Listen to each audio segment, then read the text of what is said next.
विश्वानि देवः सवितर्दुरितानि पराशुभ यद्भद्रं तन्न आशुभ। ओम शांति शांति शांति। ओम श्री गुरुभ्यो नमः। ओम श्री परमात्मने नमः। ओम श्री परम ऋषिभ्यो नमः। ओम शांति शांति शांति। वैदिक संस्कृति के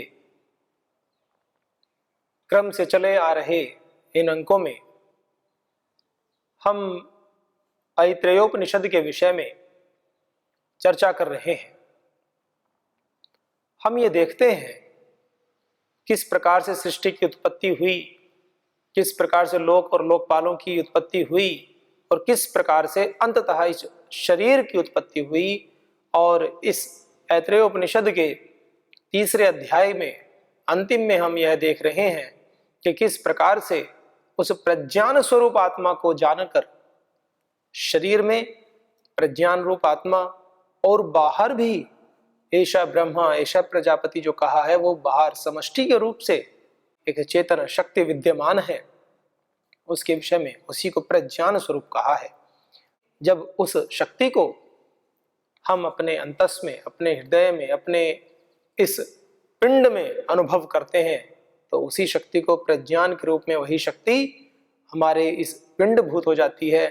और जब उसी शक्ति को हम बाह्य जगत में अनुभव करते हैं तो वही शक्ति प्रज्ञान शक्ति ही है। उसी को आगे कहा है एष ब्रह्म एष इंद्र, वही शक्ति तो ब्रह्म है, वही इंद्र है। एष प्रजापति, वही प्रजापति है, पूरी प्रजाओं का पालन करने वाली शक्ति वही है, ब्रह्मा भी कहते।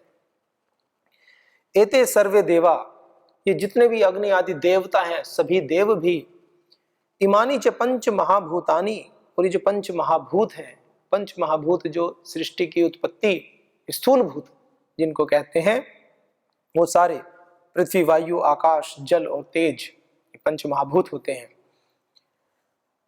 पृथ्वी वायु आकाश आपो ज्योतिषी इति एतानि इमानी च क्षुद्र मिश्राणीव बीजानी। क्षुद्र मिश्राणी जो छोटे छोटे जीव जंतु हैं, बीज उनके भी, वृक्षों के जितने भी छोटे छोटे जीव जंतु हैं, बीज हैं, वो सभी समस्त में प्रज्ञान रूप जो आत्मा है उसका वास है। तो वही तो बता रहे हैं कि क्षुद्र मिश्राणी व बीजानी इत्राणी च अंडजानी च जारुजानी च स्वेदजानी, जो भी अंडज हैं जारुज हैं जितने भी, उनके साथ साथ में जितने भी छोटे छोटे जीव, माने उपनिषदकार कहना क्या चाह रहे हैं? उपनिषदकार कहना ये चाह रहे हैं कि जितना भी समस्त ब्रह्मांड है, लोक लोकांतर है, जितना भी हम सृष्टि को देख रहे हैं, इसका विस्तार देख रहे हैं, इसमें बड़ी से बड़ी चीज भी, महाभूत भी और छोटी से छोटी चीज भी, छोटे छोटे कीट पतंगे वो भी, और उनके भी बीज रूप में जितनी भी सृष्टि है वो सब उस प्रज्ञान का ही स्वरूप है, वही बताया। जितने भी अंडज हैं, जारुज हैं, स्वेदज हैं, उद्भिज हैं, ये अंडज होते हैं। इस सृष्टि के क्रम में चार प्रकार से सृष्टि को मानते हैं। एक होते हैं अंडज जो अंडे से निकलते हैं, चिड़िया है, कबूतर है, कबूतर का अंडा वैसे बोलते हैं अंडे से, जो अंडे से सृष्टि की उत्पत्ति होती है। पहले जो मादा होती है, जो स्त्री प्रजाति में होते हैं पक्षियों में, तो वो क्या करते हैं अंडे को देते हैं, अंडे से फिर उत्पत्ति होती है अंडजः, अंड से उत्पन्न हुआ अंडज। तो प्रकृति में क्या आता है, पहले अंडा आता है, मुर्गी का अंडा, कबूतर का, मुर्गी का, किसी का भी जो देते हैं उनका, तो ये अंडज हो जाती है जो अंडे से उत्पन्न होती है। जारुज, जारुज कैसे होते हैं, जो जेर होती है, जैसे पशु में भी देखा होगा, पशुओं में जिनके घर में गाय भैंस है तो ये तो सभी का अनुभव रहता ही है। मनुष्य का भी है कि गर्भाशय में एक ऐसी व्यवस्था परमपिता परमात्मा ने की है कि एक सेफ्टी टैंक बना दिया है माता के गर्भ में, और एक विशेष लिक्विड उसके अंदर रहता है और उसके अंदर बच्चे का निर्माण होता है। जब बच्चे की उत्पत्ति होती है तो बच्चा सेफ्टी के साथ आता है, फिर वो फट जाता है, तो जेर होती है जिसको बोलते हैं, फिर उसको लग डाल देते हैं। तो ऐसे मनुष्य जब प्रकृति में आता है पहली बार, प्रकृति का तात्पर्य यहां संसार में पहली बार जैसे आता है, तो वो अपने साक्षात रूप में ही आता है। इसको जारूज कहते हैं। साक्षात रूप का तात्पर्य है कि वहां जैसे अंडा आया, पहले हमें देखने में अंडा लगा, अंडे में से मुर्गी निकले, अंडे में से कबूतर निकले, क्या निकले किसी को ना पता हो कि ये कबूतर का अंडा है या कौवे का अंडा है या किसी का है। छोटे छोटे सांप के अंडे होते हैं, तो जिसको पता है, जो बहुत ज्यादा जानकारी रखता है इन विषयों में, वो तो जान जाएगा कि भाई ये छोटा है कि मोटा। लेकिन कुछ अंडे जैसे कबूतर का अंडा, कौवे का अंडा, कोयल का अंडा, थोड़े थोड़े से समानता सी रहती है इनमें, तो कैसे पता चलेगा किसका अंडा है। लेकिन आप अगर बच्चों को देखेंगे, साक्षात सृष्टि में देखते हैं, तो हमें पता चल ही जाता है। भाई हाथी के बच्चे को देखो तो उसकी पूरी संरचना है, वो ऐसा नहीं है कि हाथी का अंडा है, पूरा बच्चा है, दिख जाता है कि सूंड है, पैर है, सब है, कि वो मनुष्य है, हाथ है, आंख है, पैर है। पशु है, दिख जाता है, गाय है तो ये गाय का बछड़ा, ऐसे। तो इसलिए जानो स्वेदजानी, जितने भी स्वेदज हैं, स्वेदज जो पसीने से उत्पन्न हो जाते हैं, पसीने, स्वेट, क्या उत्पन्न होते हैं पसीने से? कोई, अब ये कोई ऐसी बात तो है नहीं करने वाली कि या देखने वाली, अनुभव करने वाली। जैसे बच्चे ध्यान नहीं रख पाते अपना किसी वजह से, किसी कारण से, कहने के बाद भी, तो कभी कभी क्या होता है, सर को ठीक से शैम्पू नहीं करेंगे तो क्या होगा, बालों में पसीने से, मैल से क्या होता है, जुएं उत्पन्न हो जाती है। स्वेद से पशुओं में हो जाता है, गाय भैंस होते हैं तो स्वेद से, जब कहीं कहीं उसको करीली बोलते हैं, कहीं चीचड़, कुछ बहुत चीजें उत्पन्न हो जाती है, स्वतः जुएं उत्पन्न हो जाती है, ये स्वतः उत्पन्न हो जाती है, स्वेद से जो उत्पन्न होती है, स्वेद पसीने से, ऐसे। तो वो भी सृष्टि सारा उस प्रज्ञान का ही रूप बता रहे हैं। आप कहेंगे प्रज्ञान का रूप भगवान का, चेतन शक्ति का रूप, ऐसा भी होता है। इस समस्त ब्रह्मांड में जितनी, जहां भी चेतना शक्ति है, और कोई कण ऐसा नहीं है जहां चेतना शक्ति नहीं है, सब जगह उसी का विस्तार है। फिर उद्भिज, उद्भिज स्वतः उत्पन्न हो जाते हैं। कैसे उत्पन्न हो जाते हैं? घास उत्पन्न हो जाती है, खरपतवार उत्पन्न हो जाती है, बरसात में देखो सारे अपने से, बीज तो रहता ही है कहीं ना कहीं कारण, लेकिन हम उसके निमित्त नहीं बनते हैं, वो स्वतः ही उत्पन्न हो जाता है। तो ऐसे उद्भिज जो स्वतः होने वाले हो, वो सब प्रज्ञान के रूप है। अश्वा गावः पुरुषा हस्तिनो यत् किंचित इदं प्राणी जंगमम च पतत्री च यच्च स्थावरम सर्वम तत् प्रज्ञानेत्रम। क्या बात है, क्या कह रहे हैं? जितने भी गाय हैं, पुरुष हैं, हाथी हैं, यत् किंचित इदं प्राणी जंगमम, ये जितना भी प्राणी जंगमम है पूरा, जितने भी प्राणी, स्थावर जगत जितना भी है, सारा चराचर सृष्टि में जो भी है, वो सब क्या है? पतत्री, उड़ने वाले जो पक्षी हैं वो सब, यच्च स्थावरम, और जो वृक्ष, पेड़ पौधे, ये जितने भी हैं, ये सब प्रज्ञा नेत्रम, ये सब क्या है? उस प्रज्ञान के ही नेत्र हैं, एक तरह से ऐसे बता रहे हैं। प्रज्ञान ही है, उसकी प्रज्ञान है, प्रज्ञान के ही नेत्र है। एक अलंकारिक प्रयोग किया है। कितने बड़े नेत्र हैं, तो उस प्रज्ञान स्वरूप आत्मा का जो प्रज्ञान घन है, जो विभु है, उसका चिंतन करके देखें थोड़ा सा। ये अगर जिसके नेत्र ये हैं, प्रज्ञा नेत्र अगर ये हैं, प्रज्ञानम नेत्रम यस्य, और प्रज्ञान स्वरूप जो शक्ति है, जो ये बताए हैं आत्मा, महाभूत, ये सब अगर उसके नेत्र है, तो वो क्या है, कितना बड़ा होगा। हमारे शरीर में नेत्रों की भूमिका कितनी सी होती। तो कह रहे हैं फिर आगे, प्रज्ञाने प्रतिष्ठितम प्रज्ञा नेत्रो लोकः, प्रज्ञा प्रतिष्ठिता प्रज्ञानम ब्रह्म। अंत में क्या बोल दिया? प्रज्ञाने प्रतिष्ठितम, ये सब प्रज्ञान में ही प्रतिष्ठित है। जो कुछ भी चराचर जगत सब प्रज्ञान में ही प्रतिष्ठित है। प्रज्ञा नेत्रो लोकः, और ये प्रज्ञा नेत्र लोक है, और प्रज्ञा प्रतिष्ठिता, इसकी प्रज्ञा है ये, और प्रज्ञानम ब्रह्म है, इसकी प्रतिष्ठा जो भी है आश्रय है, प्रज्ञा लोक इसका आश्रय है, और प्रज्ञानम ब्रह्म, और अंत में कह दे प्रज्ञा नहीं तो ब्रह्म है, ये कह दिया। आप समझ रहे होंगे क्या घुमा दिया बात को। प्रज्ञान में नेत्र बताया, प्रज्ञा को आश्रय बताया, प्रज्ञान में सब प्रतिष्ठित और प्रज्ञान ही अंततः ब्रह्म है।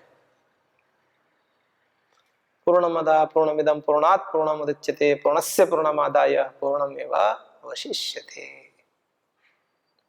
पूर्ण में से पूर्ण ले लो, पूर्ण घटा लो, पूर्ण जोड़ दो, कुछ भी कर लो, पूर्ण ही बचता है। ऐसा है वो परमपिता परमात्मा। आप कहोगे पूर्ण था कि 100 थे, 100 रुपए में से 100 रुपए ले लिए तो 100 कहां बचे? 100 में से 100 रुपए ले लिए तो 100 कहां बचे? 0 रुपए बचे।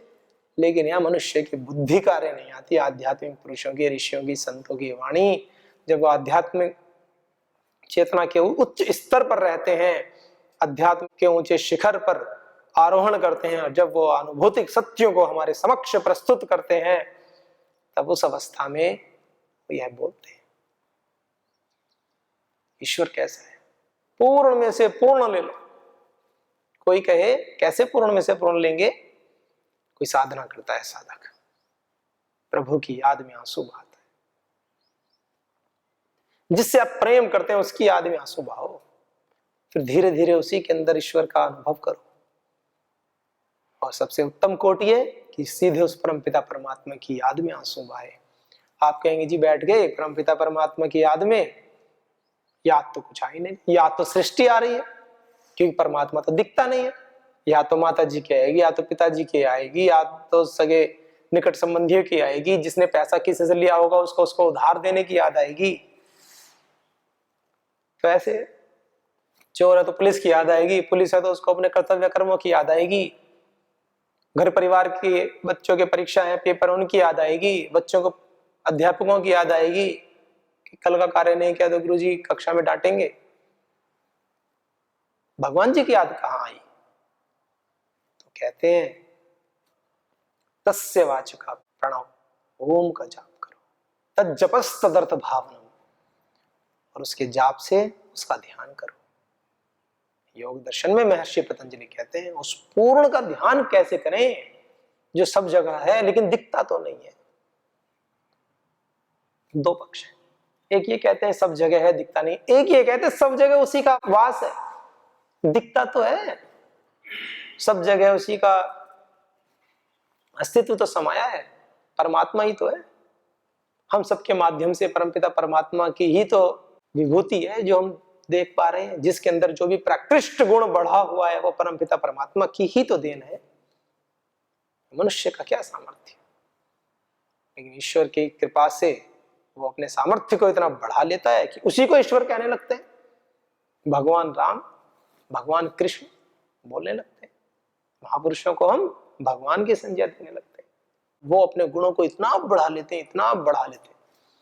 जैसे गांव में कोई लड़का हो और कोई व्यक्ति हो, कोई भाई बहुत अच्छे से अच्छे कार्य करता हो, बहुत अच्छे से निर्णय लेता हो, हर जगह छोटे मोटे विवादों में भी ठीक ठीक निर्णय कर देता हो, तो उसी को बोल देते हैं अरे ये है न्यायाधीश, ये आ गए प्रधानमंत्री जी।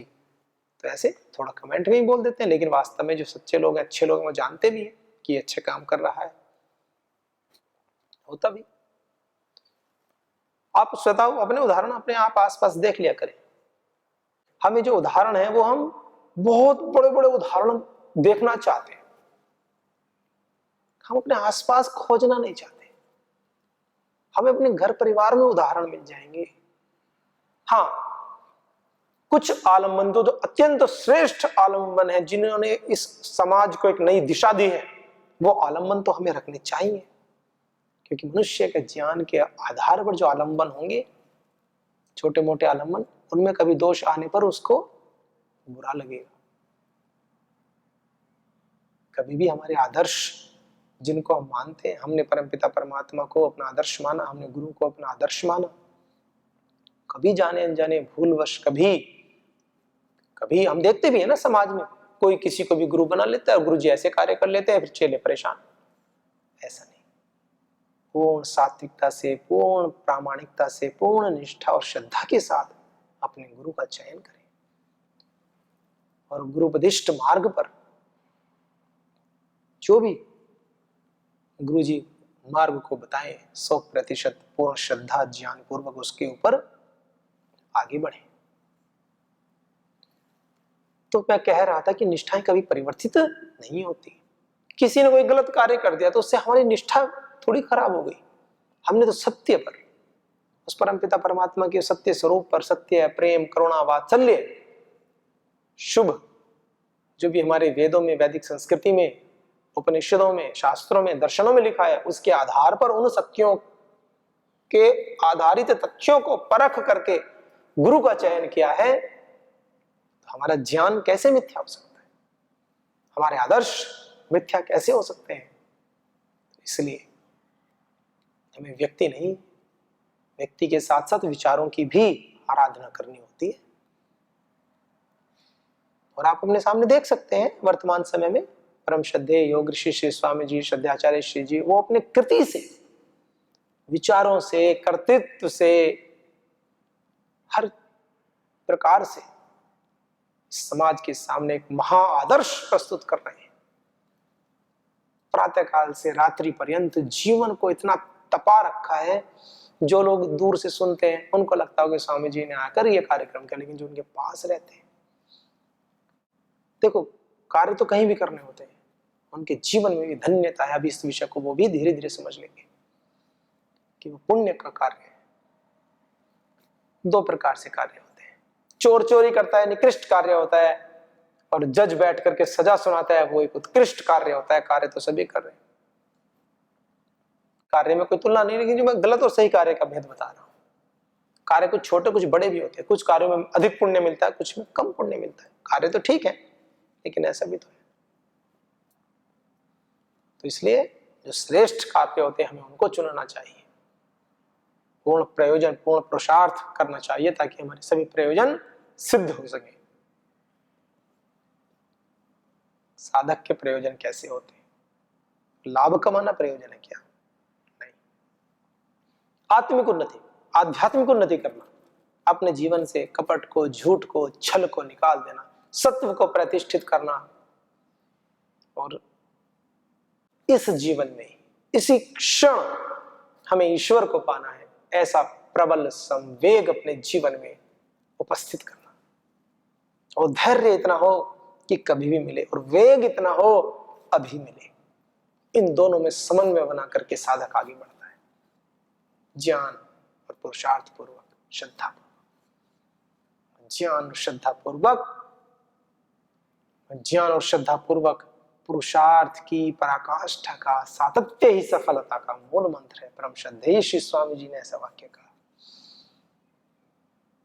जीवन से ज्ञान को निचोड़ कर सरल सूत्रों में हमें सहज उपलब्ध करा देते हैं, ये होते हैं गुरु। वही तो बताया इसमें, ये सब प्रज्ञानम ब्रह्म, सारा प्रज्ञान ही है, सब ब्रह्म है। और जो ऐसा कर लेता है, जो उसके विषय में जान लेता है, उसको क्या होता है बता रहे, सएतेन प्रज्ञेन आत्मना अस्मात् लोकात् उत्क्रम्य। वो इस प्रकार से इस चेतन आत्मा स्वरूप जब अपने स्वरूप को जान लेता है, तो फिर वो इस संसार से, अस्मात् लोकात्, इस लोक से उत्क्रम्य, ऊपर उठ जाता है। अर्थात लोक से ऊपर उठने का मतलब, जैसे मैं यहां बैठा हूं ऐसे उठ जाऊंगा ऊपर। लोक से उठ जाने का मतलब इस अज्ञान से मुक्त हो जाता है, ज्ञान स्वरूप हो जाता है। और कह रहे हैं अस्मिन् स्वर्गे लोके सर्वान् कामान् आप्त्वा अमृतः समभवत्, अमृतः समभवत्। फिर वह सभी कामनाओं को प्राप्त कर लेता है। कामनाओं को, योगी की क्या कामना है? सर्वे भवन्तु सुखिनः, सर्वे सन्तु निरामयाः, सर्वे भद्राणि पश्यन्तु मा कश्चित् दुःख भाग्। योगी की ये कामना है, और इस कामना में दुख वाला भाव नहीं है। वो अपना पूर्ण पुरुषार्थ करते हैं, जितना भी मैक्सिमम वो कर सके, अपनी ऊर्जाओं को इतना उत्क्रम्य, अपनी ऊर्जा को भी अपना ऊर्ध्वारोहण करा लेते हैं, अपनी आध्यात्मिक ऊर्जा, आत्मिक ऊर्जा को, चेतना शक्ति को इतना प्रबल कर लेते हैं कि संसार के अधिक से अधिक व्यक्तियों का कल्याण करते हैं। ये तो आपका भी बहुतों का अनुभव होगा। जब हम किसी समर्थ गुरु के सम्मुख बैठते हैं, उनकी वाणी को सुनते हैं, उनके प्रेम को अपने हृदय में अनुभव करते हैं,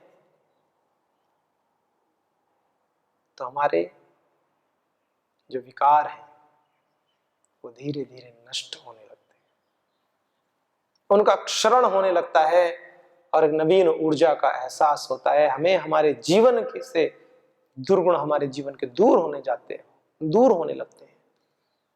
ओम विश्वानि देव सवितर दुरितानि परासु यद भद्रं तन्न आसु। सवितानि दुरि ओम विश्वानि देव सवितानि सवितर दुरितानि, दुरितानि विश्वानि, जितने भी सारे दुर्गुण हैं, हे देव, हे सविता देव, सकल जगत की उत्पत्ति करने वाले हे देव, मेरे जीवन के जितने भी सकल दुरित हैं, दुर्गुण हैं, दुर्विचार हैं, दुर्भावनाएं हैं, मेरी जितनी व्याधियां हैं, जितनी कमजोरियां हैं,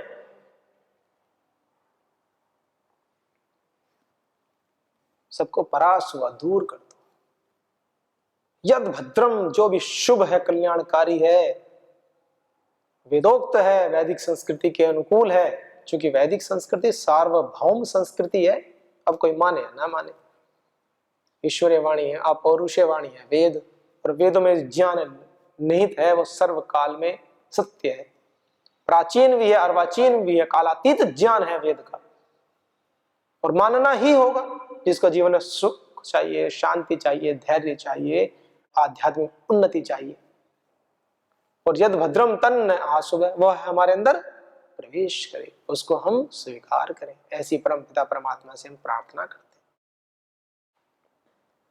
आप कहेंगे जिसने वेद नहीं पढ़े वो कैसे करेगा? तो उसका भी उपाय है ना।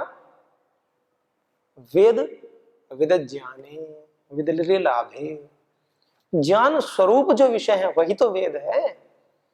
जिनको साक्षात वेदों को पढ़ने का सौभाग्य प्राप्त है वो तो उच्च कोटि के हैं ही, जिनको किसी कारण से वेदोक्त वेद का ज्ञान को साक्षात ग्रहण करने का सौभाग्य नहीं प्राप्त है, जिन्होंने इस मां वसुंधरा पर जन्म नहीं लिया है, इस भारत भूमि पर जन्म जिनका नहीं हुआ है, और जिनका जन्म हो भी गया है और जिनको वेद पढ़ने का सौभाग्य नहीं मिल पाया है, उनको उस परम पिता परमात्मा के सामने नतमस्तक होकर के पूर्ण पुरुषार्थ करना चाहिए।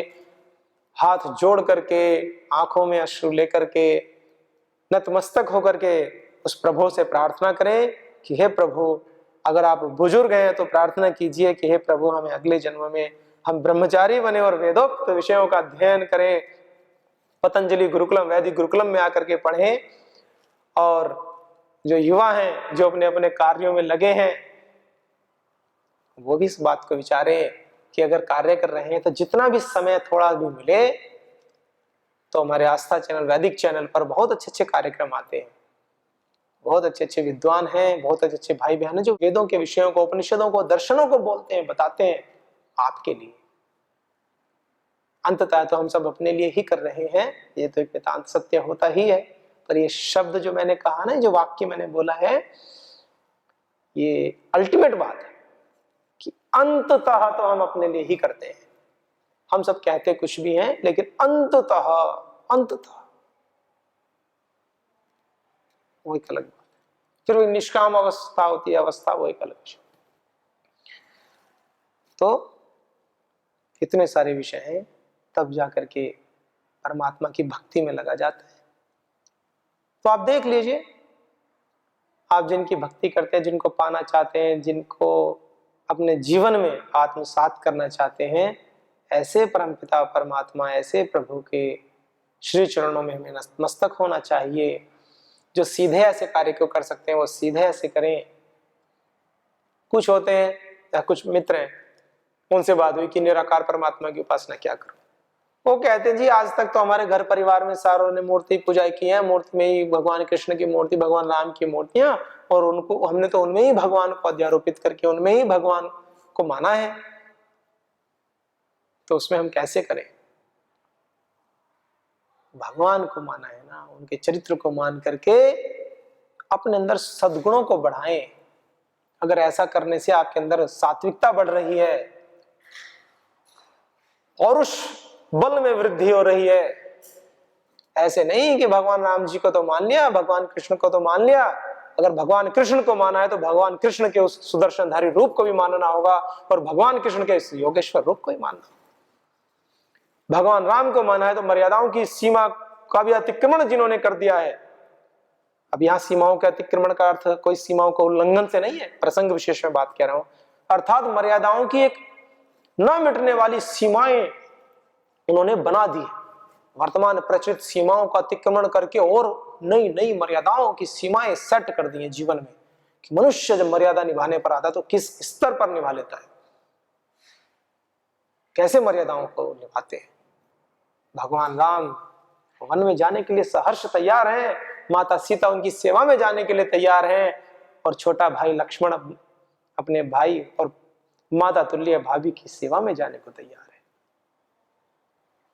तो बहन उर्मिला घर परिवार में रहकर राजा दशरथ और माताओं की सेवा के लिए तैयार है। कैसे आदर्श है। भरत जी आते हैं तो वो राजपाट नहीं करते, फिर वो भूमि से भी नीचे सोना प्रारंभ कर देते हैं कि मेरे भैया अगर भूमि पर सो रहे हैं तो मैं भूमि पर सो कैसे सकता हूं, मैं छोटा हूं, मैं नीचे सोऊंगा। आदर्श देखिए, पूरी रामायण को एक शब्द में कहा जाए तो आदर्श आदर्श आदर्श, कितना ज्ञान हम ले सकते हैं। तो हम अपने श्रेष्ठ महापुरुषों में पूर्णतया से उनके गुणों का आधान करें, अपने अंदर उनको समाविष्ट करें और उनके जैसा बनने का प्रयास करें। अपने अंदर जितने शुभ गुणों को ला सकते हैं उनमें लाएं, और उनके अंदर भी परमपिता परमात्मा का वास था, वो भी उस परमपिता परमात्मा की उपासना करते थे। उनके भी माध्यम से, वहां रुकना नहीं है, उनके माध्यम से पाना परमपिता परमात्मा को ही। तो सभी के जीवन में शुभ गुणों की वृद्धि हो, सब अपने लक्ष्य को पाने में सफल हो। आज हमारा ऐतरेय उपनिषद संपूर्ण हुआ है। तो इस प्रकार से ऋषि वामदेव जब प्रज्ञान स्वरूप अपने आत्मा स्वरूप को जान लिया उन्होंने, तो सभी कामनाओं को प्राप्त करके वो इस संसार से उत्क्रम्य स्वर्गलोक में जाकर के उन्होंने समस्त कामनाओं को पूर्ण किया, तृप्त हुआ, अर्थात अपने जीवन के अंतिम उद्देश्य को पाया। तो इन शुभ भावों के साथ आप सभी के जीवन में पूर्णता प्राप्त हो। ओम शांति शांति शांति।